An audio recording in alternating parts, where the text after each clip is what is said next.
വടകര മൂരാട് മുതൽ കരിമ്പനപാലം വരെ തട്ടുകട നടത്തുന്ന കച്ചവടക്കാരെ ഒഴിപ്പിക്കാനുള്ള നീക്കത്തിൽ നിന്നും നഗരസഭയും ദേശീയപാത അതോറിറ്റി അധികൃതരും പിൻവാങ്ങണമെന്ന് INTUC ഫുട്പാത്ത് തട്ടുകട ജനറൽ വർക്കേഴ്സ് യൂണിയൻ ആവശ്യപ്പെട്ടു. ഇല്ലാത്തപക്ഷം ഏപ്രിൽ ആദ്യവാരം ശക്തമായ പ്രക്ഷോഭ പരിപാടികൾക്ക് തുടക്കം കുറിക്കുമെന്നും നേതാക്കൾ വാർത്താസമ്മേളനത്തിൽ അറിയിച്ചു. മുനിസിപ്പാലിറ്റി തിരിച്ചറിയൽ കാർഡ് ഓടുന്ന വയ്യോര കച്ചവടക്കാരെ സംരക്ഷിക്കാൻ വേണ്ടി കേന്ദ്ര ഗവൺമെൻറ് നടപ്പിലാക്കിയ പദ്ധതിയുടെ ഭാഗമായിട്ട് സംസ്ഥാന സർക്കാരിൻ്റെ നിർദ്ദേശപ്രകാരം ഒരു കമ്മിറ്റി നഗരസഭയിൽ ചേർന്നിട്ടുണ്ട്. അതിൽ 9 ട്രേഡ് യൂണിയൻ പ്രതിനിധികൾ ഉൾപ്പെടുന്ന വടകര SHO, അതുപോലെ തന്നെ ഹെൽത്ത് ഇൻസ്പെക്ടർ, അതുപോലെ മർച്ചൻ്റ് അസോസിയേഷൻ്റെ പ്രതിനിധികൾ, ആ ഒരു സംഘടനയുടെ ലെറ്ററാണിത് എനിക്ക് തന്നതാണിത്. എൻ്റെ INTUCൻ്റെ 3 പ്രതിനിധികൾ അതിലുണ്ട്. അതിൽ CIDൻ്റെ 4 പ്രതിനിധികളുണ്ട്, HMSൻ്റെ ഒരാളുണ്ട്, STUവിന് ഒരാളുണ്ട്. അങ്ങനെ 9 ട്രേഡ് യൂണിയൻ പ്രതിനിധികൾ. 6 മാസം കൂടും ഈ കമ്മിറ്റി കൂട്ടിക്ക് ആലോചിതമായ മാറ്റം വരുത്തണം. ആർക്കൊക്കെ തിരിച്ചറിയൽ കാർഡ് കൊടുക്കും, നേരത്തെ കാർഡ് കൊടുത്തവർ ആരെങ്കിലും നിലവിലില്ലാതുണ്ടോ, മരിച്ചു പോയിട്ടുണ്ടോ എന്നതിനെക്കുറിച്ച് ചർച്ച ചെയ്യാനും ഭാവി പരിപാടി ഉയർത്താൻ അവരെ ചേർത്ത് പിടിക്കാനൊരു കമ്മിറ്റിയാണ്. ഈ കമ്മിറ്റി പോലും വിളിച്ചു കൂട്ടാതെയാണ് നഗരസഭ ഇങ്ങനെ ഒരു കടായിത്രം പറയുന്നതെന്നാണ് എൻ്റെ വിശ്വാസം. ഞാൻ അതിനെക്കുറിച്ച് ചെയർമാനോട് വിളിക്കാം എന്ന് പറഞ്ഞിട്ടുണ്ട്. ഇത് വിളിച്ച് ചർച്ച ചെയ്യേണ്ട. പിന്നെ നിങ്ങൾ പറഞ്ഞ പോലെ പാലിയേറ്റയുടെ മുനിസിപ്പാലിറ്റി കാർഡുള്ളതാണ് അയാൾ. തിരിച്ചറിയൽ കാർഡ് ഫസ്റ്റ് 10 വർഷം മുമ്പാണ് വടകര കോട്ടപ്പറമ്പിൽ വെച്ചിട്ട് ഔദ്യോഗികമായിട്ട് ഉദ്ഘാടനം ചെയ്തത്. അന്ന് കൊടുത്ത കാർഡ് 482 കാർഡാണ്. അതിൽ തൊഴിലാളിയാണ് ഞാനും, അതിൽ തൊഴിലാളിയാണ് മജീദ്, സലീം ഖാൻ, അദ്ദേഹം. ഇതൊക്കെ കാർഡ് കൈപ്പറ്റിയ ആൾക്കാർ. ഇതുവരെ കാർഡ് പുതുക്കി പോലും കൊടുത്തിട്ടില്ല. അതിൻ്റെ ശേഷം വീണ്ടും കമ്മിറ്റി വിളിച്ചു, ഒരുപാട് ചർച്ചകൾ ചെയ്തു, ഒരുപാട് കാര്യങ്ങൾ ഞങ്ങളെ മുമ്പാവിച്ചു. പക്ഷെ ഒന്നും നടപ്പിലാക്കിയിട്ടില്ല. കാർഡ് വീണ്ടും എൻക്വയറി നടത്തിയിട്ട് അത് കൊടുക്കാമെന്ന് പറഞ്ഞു. അതിൻ്റെ ശേഷം 382 പുതിയ ആളുകൾക്ക് കാർഡ് ഫോട്ടോ സഹിതം എൻക്വയറി ചെയ്ത് വെച്ചിട്ടുണ്ട്. അവർക്കും കാർഡ് നൽകിയിട്ടില്ല. ഞങ്ങൾ നേരത്തെ എല്ലാ ട്രേഡ് യൂണിയൻ സമിതി പറഞ്ഞെന്ന് പറഞ്ഞാൽ 488 കാർഡ് കൊടുത്ത കാർഡിൽ പല ആളുകളും മരണപ്പെട്ടു പോയിട്ടുണ്ട്, പല ആളുകളും നാട് വിട്ടു പോയിട്ടുണ്ട്. അവരൊക്കെ കാർഡ് ക്യാൻസൽ ആക്കിക്കൊണ്ട് സ്ഥിരമായി സാലിയായി കച്ചവടം ചെയ്യുന്നവർക്ക് അവരെ നിലനിർത്താൻ വേണ്ടി അവർക്ക് കാർഡ് കൊടുക്കണമെന്ന് ഇഷ്യൂ ചെയ്യണമെന്നാണ് ഞങ്ങൾ ഡിമാൻഡ് വെച്ചാൽ. അതിൽ CITU, INTUC, STU എല്ലാം കൂടി തീരുമാനിച്ചാൽ. പക്ഷെ അതും നടപ്പിലാക്കിയിട്ടില്ല. ഇവിടെ വയ്യോര കച്ചവടക്കാർ എന്തോ ഒരു ഐത്തം കാണുമ്പോഴാണ് അവിടെ നഗരസഭ കാണുന്നത്. അത് തൊട്ടടുത്ത നഗരസഭ ഞങ്ങൾ സന്ദർശിച്ച് നോക്കുമ്പോൾ നിങ്ങൾക്ക് സന്ദർശിക്കുക, കൊയിലാണ്ട് ബസ് സ്റ്റാൻഡിൻ്റെ അകത്ത് 35 സ്റ്റാളാണ് അനുവദിച്ചു കൊടുത്തിരുന്നത്. ബങ്കുകൾ 100 രൂപ 200 രൂപ ഈടാക്കുന്ന തൊഴിലാളി നടക്കുന്ന ഒരു പ്രശ്നമില്ല. പക്ഷേ സുരക്ഷിതമായി അവർക്ക് രാവിലെ വന്ന് കച്ചവടം ചെയ്യാൻ പറ്റുന്നുണ്ട്. ഇവിടെ ഞങ്ങൾ കോട്ടപ്പുറമ്പ് പല വർഷങ്ങൾക്ക് മുമ്പ് കാണിച്ചു കൊടുത്തു, 10 വർഷം മുമ്പ്. അന്നേരം പറഞ്ഞ് 20 വർഷം മുമ്പുള്ള ഒരു പ്ലാനുണ്ട്, പദ്ധതിയുണ്ട്, ഇതൊക്കെ പൊളിച്ചു കഴിഞ്ഞിട്ട് അങ്ങനെ മേലെ ആകാശത്തൂടെ ബസ്സൊക്കെ പോകുന്നെന്ന് പറഞ്ഞു. അതിൻ്റെ ഒരു മണ്ണ് പരിശോധന നടത്താമെന്നല്ലാണ്ട് ഈ 20 വർഷത്തിൻ്റെ ഒന്നും നടന്നിട്ടില്ല. അവിടെ ഒന്ന് നവീകരിച്ചിട്ടുണ്ട്, ഇവിടെ ഒരു ഔട്ട് മാർക്കറ്റ് പ്രഖ്യാപിച്ചിട്ടുണ്ട്. ഒരുവിധ ആളുകൾക്ക് ഇവിടെ കച്ചവടം ചെയ്യുക, ഈ മേഖല ഒന്നും ഉണ്ടെന്ന് വരും. ഇത് നഗരസഭ മുമ്പാകെ വെച്ചിട്ടുണ്ട്. ഒന്നും അനങ്ങാപ്പാറ ന്യായം സ്വീകരിച്ച പ്രക്ഷോഭമില്ലാതെ വാദം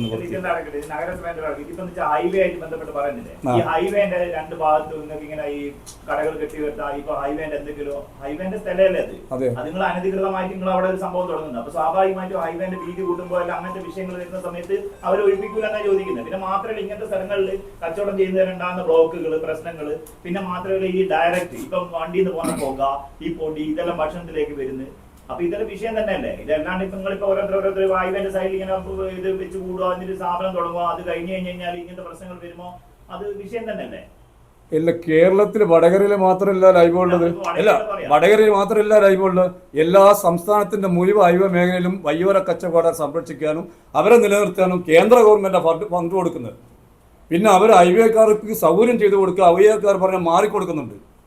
മാറുന്നില്ല, 3 വർഷം മാറിക്കൊടുത്തിട്ടുണ്ട്. റോഡിൽ പണി തുടങ്ങിയപ്പോൾ അന്നേരമൊക്കെ അവർക്ക് പട്ടിണിയായിരുന്നു. ആരും സമരത്തിൽ വന്നിട്ടില്ല.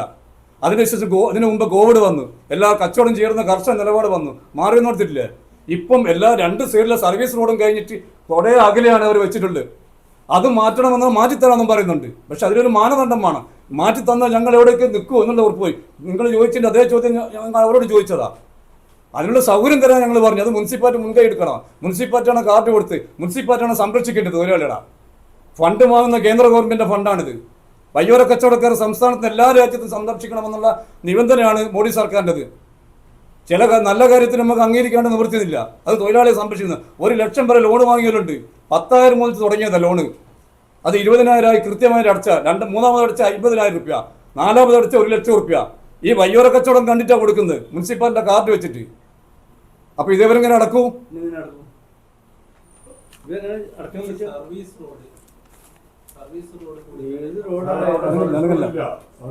സർവീസ് റോഡ് രണ്ട് ഭാഗത്തും പിന്നെ ഹൈവേ ഭാഗത്തും നടന്ന് പൂർത്തിയായിട്ടുണ്ട്. പൂർത്തിയാകാത്ത വടകര പുതിയ ബസ് സ്റ്റാൻഡ് അത് നിങ്ങൾ ആരും പറയുന്നില്ല. അവിടെ ബസ് കയറുന്ന സ്റ്റാൻഡിന്റെ അകത്ത് കൂടിയാ. MRന്റെ മുമ്പിലെ സർവീസ് റോഡ് ഇതുവരെ നന്നായിട്ടില്ല. ഞാൻ ചോദിക്കുന്നതല്ല, സർവീസ് റോഡ് കൂടി തന്നെ ഏകദേശം വണ്ടിക്ക് പോകാൻ പറ്റാത്ത സാഹചര്യമില്ല. അപ്പൊ അവിടെ ഒരു വഴിയോര കച്ചവടം കൂടി വന്നു കഴിഞ്ഞാൽ പിന്നെ വാഹനങ്ങൾ പോകാൻ കഴിയും. വാഹനത്തിന് ഒരു മാർഗം നിങ്ങൾ പാലക്കാട് പോയിട്ട് ഒന്ന് സന്ദർശിച്ചിട്ട് വരാം. നിങ്ങൾ പത്ര റിപ്പോർട്ടറല്ലേ, സ്വാഭാവികമായിട്ട് നിങ്ങൾക്ക് നോക്കാമല്ലോ. അവിടെ എവിടെയാണ് ഷെഡ് കെട്ടിക്ക്, എവിടെയാണ് റോഡുള്ളത്, എവിടെയാണ് സർവീസ് റോഡ്, മെയിൻ റോഡ് നോക്ക്. എന്നിട്ട് തെറ്റാണെന്ന് പറഞ്ഞാൽ ഞാൻ ആ സമയത്ത് നിങ്ങൾ അഭ്യർത്ഥന മാറ്റിത്തരാം. ഈ വണ്ടിന്റെ മുന്നിൽ ആൾക്കാർ പാർക്ക് ചെയ്ത് ഇപ്പൊ എന്ന് വെച്ച് കഴിഞ്ഞാൽ ഇപ്പൊ നല്ല രീതിയിൽ ഇപ്പൊ നല്ല ഫുഡും കാര്യങ്ങളും വരുമ്പോൾ ആൾക്കാർ വരും, വണ്ടികൾ നിർത്തിയിടും. ഈ വണ്ടികൾ നിർത്തിയാൽ പ്രത്യേകിച്ച് പാർക്കിംഗ് ഒന്നുമില്ല. അപ്പൊ ആ സമയത്ത് ഉണ്ടാകുന്ന ബ്ലോക്ക്, അതിനോടനുബന്ധിച്ചുണ്ടാകുന്ന അപകടങ്ങൾ, ഇതൊരു വിഷയം തന്നെ. ഇല്ല, ഞാൻ ചോദിക്കുന്നത് നാഷണൽ ഹൈവേന്റെ മുകളിൽ തന്നെ വൻകിട ഹോട്ടലുകളും വൻകിട ഷെഡുകളും എവിടെ വടകര നാഷണൽ പാലക്കാട്ടോടെ പുതുമ ഹോട്ടലിൽ എവിടെ പാർക്കിംഗ് സൗകര്യം ഉണ്ട്? എവിടെ ഉണ്ട്? എന്നാൽ അതുപോലെ തന്നെ ആ സ്ഥലത്ത് തന്നെ എവിടേക്കും പാർക്ക് ചെയ്യാൻ ലോറിക്കാർക്ക് പാർക്കിംഗ് സൗകര്യം ഉണ്ട്. കാര്യങ്ങള് പ്ലാൻ ഇതൊക്കെ പാസ്സാക്കി കൃത്യമായ രേഖകളോട് നടന്ന സ്ഥാപനങ്ങൾ.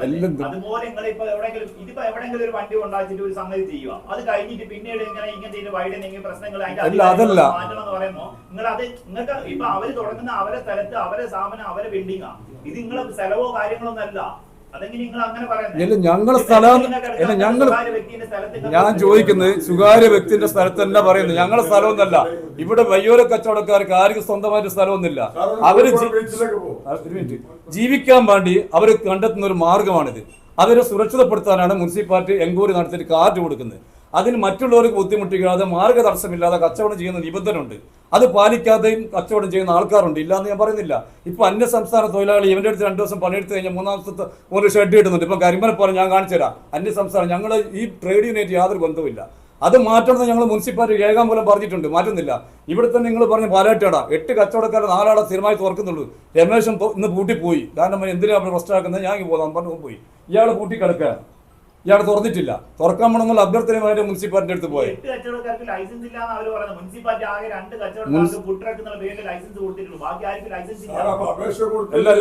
ഞാൻ പറയാം, ലൈസൻസിന്റെ കാലാവധി 10 വർഷം മുമ്പാണ് ഐഡന്റിറ്റി കാർഡ് കൊടുത്ത് ഇഷ്യൂ ചെയ്തത്.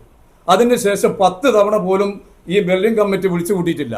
ആ കമ്മിറ്റിയിൽ ഞങ്ങൾക്ക് തന്ന ഉറപ്പ് 352 കാർഡ് കൂടി ഇഷ്യൂ ചെയ്യാനുണ്ടെന്നാ ആര് പറഞ്ഞു? നഗരസഭ കുടുംബശ്രീന്റെ വക്താക്കൾ പറഞ്ഞു ഞങ്ങളെ യോഗത്തിൽ. അത് ചെയ്യണമെന്നുണ്ടെങ്കിൽ എല്ലാവർക്കും ട്രേഡ് യൂണിയനിക്ക് ഇതിന്റെ ബയോഡേറ്റ തരണം എന്ന് പറഞ്ഞാൽ നിലവിലുള്ള കാർഡ് എത്ര ഉണ്ട്, എത്ര ഇഷ്യൂ ചെയ്യാൻ പോകുന്നതെന്ന് കാരണം തർക്കമുണ്ട് പറയാൻ തന്നെ എല്ലാ ട്രേഡ് യൂണിയനിക്കും ലെറ്റർ തന്നു. അതിൽ ഞങ്ങൾ പരിശോധിച്ചു. മരിച്ച ആൾ ഒഴിവാക്കേണ്ടതുണ്ട്, പുതുതായിട്ട് തന്ന ആൾക്കാർ ചിലതെല്ലാം ഒഴിവാക്കേണ്ടതുണ്ട്, ചില ആൾ സംഘടനയായിട്ട് യാതൊരു ബന്ധമില്ലാത്തതുകൊണ്ട് അത് മാറ്റം എന്ന് വെച്ച് പിന്നെ ഇലക്ഷൻ വന്നു. ഇതുവരെയായിട്ട് ഇത് വിളിച്ചിട്ടില്ല. കാർഡ് 2 പേർക്കുള്ള 4 പേരാണ് എൻക്വയറി നടത്തിയ ആൾക്കാരാണ്. അവർക്ക് അതിന്റെ റെസീറ്റ് കൊടുത്തിട്ടുണ്ട് മുനിസിപ്പാലിറ്റി അപേക്ഷ കൊടുത്തു കഴിഞ്ഞാൽ. പിന്നെ 4 പേര് കാർഡ് ഇല്ലാത്ത ആളാണ്. ഉണ്ടെന്ന് എല്ലാവരും ഉണ്ടെന്ന് ഞാൻ പറയുന്നില്ല. കാർഡ് എന്ന് പറഞ്ഞാൽ തിരിച്ചറിയൽ കാർഡ്.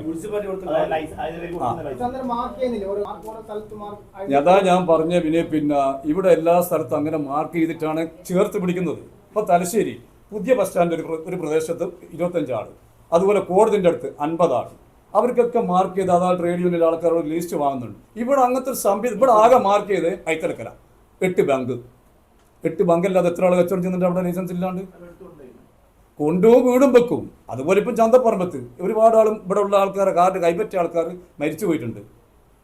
കാർഡ് ഇല്ലാത്ത ആൾക്കാർ കച്ചവടം ചെയ്യുന്നുണ്ട്. ഇതിനൊരു ഏകീകരണം വേണം. തൊഴിലാളികളെ തൊഴിലാളികളെ സംരക്ഷിക്കണം, എല്ലാത്തവരും ഒഴിവാക്കണം എന്നാണ് എല്ലാ യൂണിയനും പറഞ്ഞത്. ഇല്ല, വയ്യോര കച്ചവടക്കാർ അതിൽ കാർഡ് ഇപ്പം കിട്ടുന്ന വെച്ച് കഴിഞ്ഞാൽ ബീഫ്, ചിക്കൻ, പൊറാട്ട എന്നാണ് പറഞ്ഞിട്ട് സാധാരണ ഒരു ഹോട്ടലിൽ കൊടുക്കുന്ന എന്തെല്ലാണോ അതെല്ലാം ഇവിടെ ചെയ്യുന്നുണ്ട്. അപ്പം നിങ്ങൾ ഈ പറയുന്ന പോലെ ഒരു താൽക്കാലിക ജീവിതം അങ്ങനെ ഒരു ഉപാധി എന്ന് പറഞ്ഞുകൂടാത്. അത് ശരിക്കും പറഞ്ഞ ഒരു വലിയൊരു ബിസിനസ് ആയിട്ട് തന്നെ കാണണോ? അങ്ങനെ കണ്ടൂടെ? കാരണം എന്താണെന്ന് വെച്ച് കഴിഞ്ഞാൽ നിങ്ങളിപ്പോ മറ്റേ ഒരു ചിക്കൻ, ഒരു 2 പൊറാട്ട ഒരു ഹോട്ടലിൽ നിന്ന് തിന്നു കഴിഞ്ഞാൽ വാങ്ങുന്ന അതേ പൈസ നിങ്ങൾ വണ്ടി കച്ചവടക്കാർ വാങ്ങിക്കുന്നുണ്ട്. നിങ്ങൾ അവിടെ ഒരു പൈസ കുറച്ചൊന്നും വരുന്നില്ല. എണ്ണക്കടികൾ വിൽക്കാൻ അല്ല ആശ്മി, ഒരു കല്ലും കൈ കഴിക്കുമ്പോൾ 10 രൂപ കൊടുക്കുന്ന സ്ഥലത്ത് ഇപ്പൊ അങ്ങനെയല്ല. ഇപ്പൊ നിങ്ങൾ വാങ്ങിക്കുന്നത് എന്താണെന്ന് വെച്ചാൽ വലിയ പൈസ വാങ്ങിക്കുന്നത്. അതുകൊണ്ട് തന്നെ നമുക്ക് സപ്പോർട്ട് ചെയ്യാൻ വലിയ ബുദ്ധിമുട്ടാണ്. കാരണം പണ്ട് നമ്മൾ ഒരു ചായ, ഒരു കടിയായിട്ട് 2 കടിയ കഴിക്കുന്ന പ്രശ്നമില്ല. ഇപ്പൊ അങ്ങനെയല്ല. നിങ്ങൾ എത്രയൊക്കെ വെക്കുന്നത് വലിയ പൈസക്കാണ് ഇറച്ചിയെല്ലാം വെക്കുന്നത്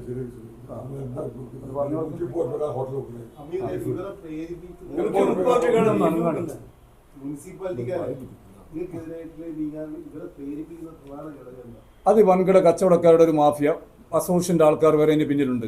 ഇല്ലയെന്ന് പറയാമെങ്കിൽ അതും പാലിയാട്ടടയിൽ ഞങ്ങൾക്ക് വ്യക്തമായ തെളിവും കിട്ടിയിട്ടുണ്ട്.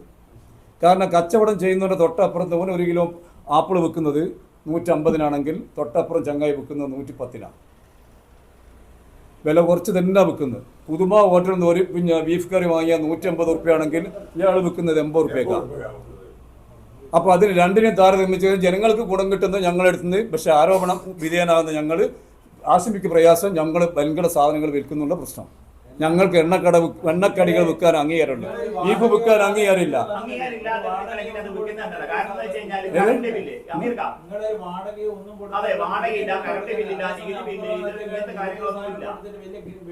ഇല്ല, ഞാൻ ചോദിക്കട്ടെ, വലിയ പൈസ വാടക കൊടുത്തിട്ട് ന്യൂ ഇന്ത്യൻ്റെ ഇടയിൽ കൂടി ഒന്ന് പോകാൻ പറ്റുമോ? ഒരു മുറി പീടിയന്റെ പുറത്തത്ര സാധനം നോക്കാൻ പറ്റുമോ? വൻകിടക്കാരെ സപ്പോർട്ട് ചെയ്താ? അല്ല, 2 പീടിയ കച്ചവടം വലിയ പൈസ കൊടുത്തിട്ട് വാടക കൊടുത്തിട്ട് കച്ചവടം ചെയ്ത് സമ്മതിച്ച്. അല്ല, ഞാൻ പറഞ്ഞ നിങ്ങൾ പറഞ്ഞ ന്യൂ ഇന്ത്യൻ്റെ ഇടയിൽ നടന്നു പോകേണ്ട വയ്യാണത്. അവിടെ പീടിയക്കാർ എങ്ങനെ കച്ചവടം മർച്ചന്റ് അസോസിയേഷൻ താല്പര്യത്തിന് സംരക്ഷിക്കുക നഗരസഭ അധികാരികൾ? ന്യൂ ഇന്ത്യൻ്റെ ഇടയിൽ വൻകിട കച്ചവടക്കാരാണുള്ളത്. അല്ല നല്ല കച്ചവടക്കാരാണുള്ളത്. അവിടെ സാധനങ്ങളൊക്കെ എവിടെയാ വെച്ചേക്ക്? ചാക്കൊക്കെ, അരി ചാക്കൊക്കെ നടന്നു പോകുന്ന വഴിക്ക് എവിടെ ഇല്ലാത്ത ന്യൂ ഇന്ത്യൻ്റെ ഇടയിൽ ഇപ്പറ പറഞ്ഞേ. ന്യൂ ഇന്ത്യൻ്റെ ഇടന്ന് പറഞ്ഞ ഏത് ഭാഗത്താ? ക്യൂൻസ് റോഡല്ല പറഞ്ഞേ, ഇപ്പറ ക്യൂൻസ് റോഡാ ഉദ്ദേശിക്കുന്നത്. അവിടെ റെഡിമെന്റ് ആണ് ഇപ്പറ പറഞ്ഞു. അതാ പറഞ്ഞു, വെറുതെ എന്തെങ്കിലും പറയല്ല. അതാ പറഞ്ഞ ഇപ്പറ പറഞ്ഞു. അതായത് ന്യൂ ഇന്ത്യൻ്റെ ഇടാന്ന് പറഞ്ഞു, മറ്റേ ക്യൂൻസ് റോഡ് എന്നാ പറയാ. അവിടെ ഉള്ള എല്ലാ സാധനങ്ങളും എവിടെയാ കിടക്കുന്നത്? പീടിയന്റെ കോനയിലാണോ കിടക്കുന്നത്? അവിടെയുള്ള സാധനങ്ങൾ എവിടെയാ കിടക്കുന്നത്? അപ്പൊ എല്ലാം പുറത്താറുള്ളത്. ഏത് പീടിയിലും ഇല്ലാത്ത പല തവണ ഞങ്ങൾ പറഞ്ഞു, നിങ്ങൾ ക്ലീൻ ആക്കുന്ന വയ്യോര കച്ചവടക്കാരെ ക്ലീൻ ആയിക്കുക, എല്ലാം മൊത്തത്തിൽ ക്ലീൻ. നിയമം എല്ലാവർക്കും ഒരേപോലെ നടപ്പിലായി. അവിടെ CIT ഉണ്ട്, HMS അവര് പരാതി മുനിസിപ്പാലിറ്റി കൊടുത്ത് അവർ സമരത്തിലിറങ്ങാൻ അവർക്ക് താല്പര്യമില്ല. കാരണം ഒരു ഭരിക്കുന്ന കക്ഷിയായതുകൊണ്ട് ഒരു വിടാൻ പറ്റില്ല.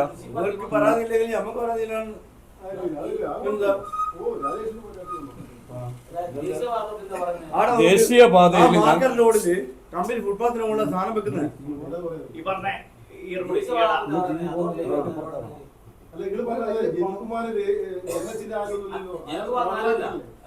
അത് നാഷണൽ ഹൈവേന്റെ ആളാണ്. നാഷണൽ അതോറിറ്റിന്റെ ഓഫീസിലാണ് ഉള്ളത് അദ്ദേഹം. ബഗാഡിൽ ഇവിടെ ഇത് ചെയ്യുന്നത് അതന്നെ കരാറുകാരന്റെ ചീഫ്. ഇല്ലില്ല, എവരോട് പറയുന്നത് മുനിസിപ്പാലിറ്റിയാണ്. മുനിസിപ്പാലിറ്റിയാണ് മുൻകൈ എടുത്തത്. ആദ്യം മുനിസിപ്പാലിറ്റി വന്നു, കുറേ സാധനങ്ങൾ എടുത്ത് മാറ്റി നിങ്ങൾ മാറ്റണം ഹൈവേക്ക്. അവരോട് പറഞ്ഞു, മുനിസിപ്പാലിറ്റി ചെയർമാനോട് പറഞ്ഞത് ഞങ്ങൾ മാറിത്തരാം, മാറുന്നതിന് പ്രശ്നമില്ല, ആകെ ചുരുങ്ങിയ കച്ചവടക്കാർ എവിടെ ഉള്ളൂ. പക്ഷെ അവരെ കൂടി ഒരു സംരക്ഷണം ഉറപ്പ് വരുത്തുന്ന രീതിയിൽ താൽക്കാലം ഒരു സൈഡിൽ ചെയ്യുന്നതാണ്, ഒരു സൈഡിലേക്ക് മാറിത്തരാം. അല്ല, എല്ലാവരും മാറ്റണമെന്ന് മാറ്റിത്തരാം. പക്ഷെ അവർക്ക് സാരിയായിട്ട് അവിടെ കച്ചവടം ചെയ്യാനുള്ള സാഹചര്യം ഒരുക്കണം. അല്ലാണ്ട് അവിടെ ബീഫ് വിൽക്കാനൊന്നും ഞാൻ പറഞ്ഞില്ല. അവിടെ എണ്ണക്കടികൾ വിൽക്കാനുള്ള അധികാരം കൊടുത്തിട്ടുള്ളൂ.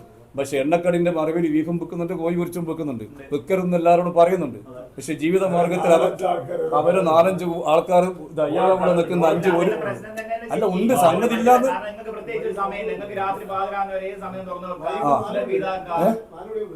4 മണി മുതൽ രാവിലെ ഒന്നും വെക്കുന്നില്ലല്ലോ, രാവിലെ ഒന്നും വെക്കുന്നില്ല. ഏതാണ്ട്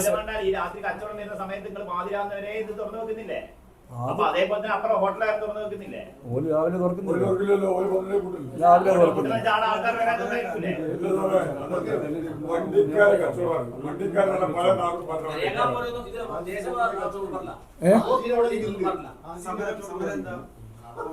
സമരം നാഷണൽ ഹൈവേ ഓഫീസിലേക്ക് ഏപ്രിൽ ആദ്യമായി. ഞങ്ങളിപ്പോൾ മുനിസിപ്പാലിറ്റിക്കെതിരായിട്ടാണ് സമരം ചെയ്യുന്നത്. മുനിസിപ്പാലിറ്റിനോട് നാഷണൽ ഹൈവേൻ്റെ ആൾക്കാർ പറഞ്ഞിട്ടുണ്ട് അവരെ ഒഴിപ്പിച്ചു തരണമെന്ന്. അപ്പോൾ മുനിസിപ്പാലിറ്റിയാണ് അവരോട് സംസാരിക്കേണ്ടതും നമ്മളെ നിലനിർത്തി തരേണ്ടത്. ഞങ്ങൾക്ക് കാർഡ് തന്ന മുനിസിപ്പാലിറ്റിയാണ്. വയ്യോര കച്ചവടക്കാരെ ചേർത്ത് പിടിക്കേണ്ടത് മുനിസിപ്പാലിറ്റിയാണ്, നാഷണൽ ഹൈവേൻ്റെ ആൾക്കാരല്ല. നാഷണൽ ഹൈവേനോട് ഞങ്ങൾ പറഞ്ഞിട്ട് കാര്യമില്ല. അതിപ്പോ അന്നേരം നിങ്ങൾ അടുത്തേക്ക് സമരം ചെയ്യുന്ന അന്നേരം ഞങ്ങൾ മുനിസിപ്പാലിറ്റിയിലേക്ക് ആ മുനിസിപ്പാലിറ്റിയിലേക്ക് ഇതിലേക്ക് സമരം ചെയ്യും. ഹൈവേ ഓഫീസിലേക്ക് ഞങ്ങൾ പോകേണ്ട ആവശ്യമില്ലല്ലോ. അവർ ഹൈവേ ഓഫീസിലേക്ക് സമരം എന്നാ ഘട്ടം മാറിക്കഴിഞ്ഞാൽ ഹൈവേ ഓഫീസ് കോഴിക്കോട് ഓഫീസിലേക്ക് മാർച്ച് നടത്തും. ഞങ്ങൾ ഇപ്പം ഫസ്റ്റിൽ 1-ാം ഘട്ടം മുനിസിപ്പാലിറ്റി ഓഫീസിലേക്ക് ഏപ്രിൽ 1 ആ ഡേറ്റ് ഒന്നും ഇട്ടിട്ടില്ല. ഞാൻ അതിന് മുകളിൽ ഒക്കെ ഉണ്ടാക്കണ്ട.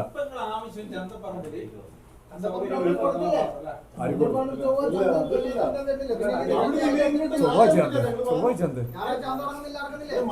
വേറെ അല്ലല്ല, അവിടെ തന്നെ നിലനിർത്തണം കച്ചവടക്കാർ. ഹൈവേന്റെ മുകളിൽ വാഹനം കച്ചവടം കിട്ടുന്ന പറയുന്നില്ല. അങ്ങനെയാണെങ്കിൽ ഏതെങ്കിലും ഈ സ്വകാര്യ വ്യക്തികളെ സ്ഥലം അവിടെ വാടകയിൽ എടുത്തിരിക്കും അങ്ങനെ ഒരു സാധനം തുടങ്ങിക്കൂടെ? അതൊക്കെ ലക്ഷങ്ങളും കോടികളും വേണം. നമ്മളെടുത്തോ നമ്മളുണ്ടെങ്കിൽ തട്ടിയെടുക്കോ. നമ്മളൊരു 3 സ്റ്റാർ ഹോട്ടൽ എടുത്ത് തുറന്നു. നമുക്കറിയാല്ലേ ഇപ്പൊ നമ്മുടെ അവസ്ഥ അതല്ല. നമുക്ക് തന്നെ 5-6 പണിക്കാരുണ്ട്. ഈ 6 പണിക്കാർ എന്റെ സാധാരണ ഒരു ഹോട്ടലിൽ 6 മണിക്കാർ വെച്ചിട്ട് വണ്ടിപ്പീടി നടത്തുന്ന സാധാരണ 6 മണിക്കാർ ഒരു വണ്ടിപ്പീടിയിൽ വരുന്നത്. അതുണ്ടല്ലോ, അതിൽ സംഭവം അയാളെ കൂടെയുള്ള 3 പണിക്കാർ ഒരു നിവൃത്തിയില്ലാത്ത വീട്ടില് കുടുംബം പുലർത്തുന്ന അയാൾക്ക് വേണ്ടി നടത്തി കൊടുക്കുന്ന ഇയാൾ 6 നില്ലാണ് 2 പ്രായമുള്ള മനുഷ്യന്മാരാണ്. അത് പുതുമന്റെ തൊട്ടിപ്പുറം നിങ്ങൾക്ക് പോയാൽ കാണാം. പിന്നെ പറച്ചലിന്റെ ആവേശത്തിൽ 6 എന്നെല്ലാം പറഞ്ഞു അത് നോക്കണ്ട.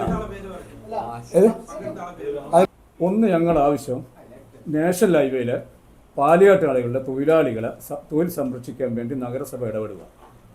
അവർ ഏത് രീതിയിൽ വേണമെങ്കിലും സൗകര്യം ചെയ്തു കൊടുക്കാൻ തയ്യാറാണ്, മാറിക്കൊടുക്കാനും തയ്യാറാണ്. പക്ഷേ അവർ പുതിയ സംവിധാനം അവിടെ തന്നെ ഉണ്ടാകണമെന്ന് ആവശ്യപ്പെടുന്നത്. അവിടെ ചുരുങ്ങിയ 8 പേരാണ്. നിങ്ങൾക്ക് പ്രത്യേകം തിരിയാത്തതുകൊണ്ടാണ് വ്യക്തമായിട്ട് പറഞ്ഞിരുന്നു. രണ്ടാമത്തത് 20 വർഷം മുമ്പ് വടകര നഗരസഭ വലിയൊരു പദ്ധതി നടപ്പിലാക്കി. ഈ ബിൽഡിംഗ് ഒക്കെ പൊളിച്ചു മാറ്റിക്കൊണ്ട് ഇവിടെ റെയിൽവേ സ്റ്റേഷൻ പോയി ഇങ്ങനെ ബസ് പോകുന്ന സംവിധാനം ഉണ്ടാക്കുക എന്നുള്ളൊരു പദ്ധതി നടപ്പിലാക്കിയാണ്. അതിന് ഫണ്ടും വന്നതാണ്. പക്ഷെ അതൊന്നും നടപ്പിലാക്കിയിട്ട് 20 വർഷം 4 ചെയർമാന്മാർ വന്നുപോയി. 5ാമത്തെ ചെയർമാനെ ഇപ്പോൾ ശശികണ്ഠൻ കയറിയത്. അതിൻ്റെ ഭാഗമായിട്ട് കോട്ടപ്പറമ്പിൽ നടന്നത് ആ ഒരു മണ്ണ് പരിശോധന JCB വന്നിട്ട്. അന്ന് ഞാനൊക്കെ ഉണ്ടായിരുന്നു. ഞങ്ങൾ വിചാരിച്ച് ഇപ്പം തന്നെ ഇത് പൊളിക്കുമെന്ന്. രാജീവ് എന്നോട് പറഞ്ഞു ഇവിടെ ഒരു ഓഫീസ് വേണം, നമുക്ക് പ്ലസ് കപ്പിൽ ഇതെല്ലാം പൊളിച്ചു വന്നതാണ്. 2-3 വർഷങ്ങൾക്ക് മുമ്പ് അവനെ പറഞ്ഞു. ഇതുവരെ നടന്നിട്ടില്ല. അതുകൊണ്ട് ഞങ്ങൾ പറയുന്നത് കോട്ടപ്പറമ്പ് വടകര 5 മണി കഴിഞ്ഞ ചന്തപ്പറമ്പ്, കോട്ടപ്പറമ്പിൽ ചന്തപ്പറമ്പ് എന്നാണ് ഈ ബസ് സ്റ്റാൻഡ് നിർജീവമായ അവസ്ഥയിലാണുള്ളത്. ആൾ ഒഴിഞ്ഞ സ്ഥലം പോലെ. അതിനൊന്ന് മൂടി കൂട്ടണമെന്നുണ്ട്. ഒരു ചെറിയ 2-3 ലൈറ്റിലിട്ട് സ്ഥിരമായിട്ട് വയ്യോര കച്ചവടക്കാർ ഔട്ട് മാർക്കറ്റായിട്ട് അവർക്ക് കച്ചവടം ചെയ്യാൻ സൗകര്യം ഏർപ്പെടുത്തുടന്ന് ഒരു ട്രേഡ് യൂണിയൻ പ്രതിനിധിച്ച് അപേക്ഷിക്കുക. മനസ്സിലായോ? എല്ലാവർക്കും പുനരധിവാസവും സൗകര്യം ചെയ്തു കൊടുക്കണം. അതിലൂടെ എല്ലാവരും മാറി. ഇപ്പൊ വീണ്ടും ഇതേപോലുള്ള ആവശ്യങ്ങളായിട്ട് അന്ന് പുനരധിവാസം ചെയ്തു കൊടുത്ത തായല് ബങ്ക് കൊടുത്തതാ 5. ഞാൻ പറഞ്ഞേ ഇവിടെ ബങ്ക് ഞാൻ പറയുന്നില്ല. ഞാൻ പറഞ്ഞ കാര്യത്തിൽ ഒരു കാര്യം കൂടി പറഞ്ഞിട്ടുണ്ട്. എല്ലാ ബങ്ക് കൊടുത്തിട്ടുണ്ട് ഇല്ലാന്ന് ഞാൻ നിശ്ചയിക്കുന്നു. ഞാൻ ചെറുപ്പകാലത്ത് കാണുന്ന ബങ്കാണ്. പക്ഷെ അതിലൊരു കാര്യം ഞാൻ ഈ നോട്ടീസ് പറയുന്നുണ്ട്. രാഷ്ട്രീയ നിറം നോക്കാതെ, രാഷ്ട്രീയ നിറം നോക്കിയിട്ട് അത് ലക്ഷക്കണക്കിന് റുപ്യ വാടകയ്ക്ക് മേൽവാടക കൊടുത്ത് ജീവിക്കുക. ഇവിടെ ഇപ്പൊ ആളൊന്നും ഞാൻ പറയുന്നില്ല, കൊടുത്തിക്കില്ല എന്നും പറയുന്നില്ല. അത് ഇനി അനുവദിക്കാതിരിക്കാൻ അത് രാഷ്ട്രീയ നിറം നോക്കാതെ എല്ലാവരും വിളിച്ചു കൂട്ടി കൊടുക്കണം എന്ന് പറയുന്നത്. അത് ബിനുവും പറഞ്ഞിട്ടുണ്ട്. അമീർക്കാർക്ക് അറിയാൻ സമ്മതം കൊടുത്ത്. ഞാൻ പറഞ്ഞു നിങ്ങൾ ഈ ട്രെയിനിന് മുമ്പേ നടന്ന സംഭവം. അന്ന് വള്ളിക്കാട് ബാലേട്ടനായിരുന്നു, CET INTC ഞാനും ആയിരുന്നു, TK ആരാണ്ടായിരുന്നുണ്ടായിരുന്നു. പക്ഷെ അന്ന് അത് വയ്യോര കച്ചവടക്കാരെ ചേർത്ത് പിടിക്കാൻ വേണ്ടി 42 ദിവസത്തോളം വടകര കോട്ടപ്പറമ്പിൽ നിരാഹാരം കിടന്നിട്ട് സമരം ചെയ്തിട്ടാണ്. അദ്ദേഹം ഇപ്പോൾ ചിത്രത്തിൽ ഇവർ അടുപ്പിക്കുന്നില്ല, അത് വേറെ വിഷയം. അദ്ദേഹത്തിന്റെ മുതൽ മുടക്കാണ് ഇന്നത്തെ വയ്യോര കച്ചവടക്കാർ ഈ അംഗീകാരം. ഇതാ ഇനി ഒന്നുമില്ല.